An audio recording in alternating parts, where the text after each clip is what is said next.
नमस्कार दोस्तों, आपको जो ये स्क्रीन पर मैसेज दिखाई दे रहा है, ये आपकी मोबाइल स्क्रीन पर भी आ रहा होगा 2-4 दिन से।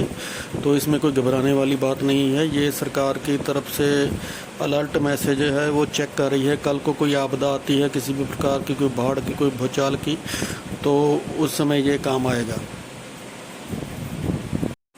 सो घबराइए नहीं, निश्चिंत रहिए।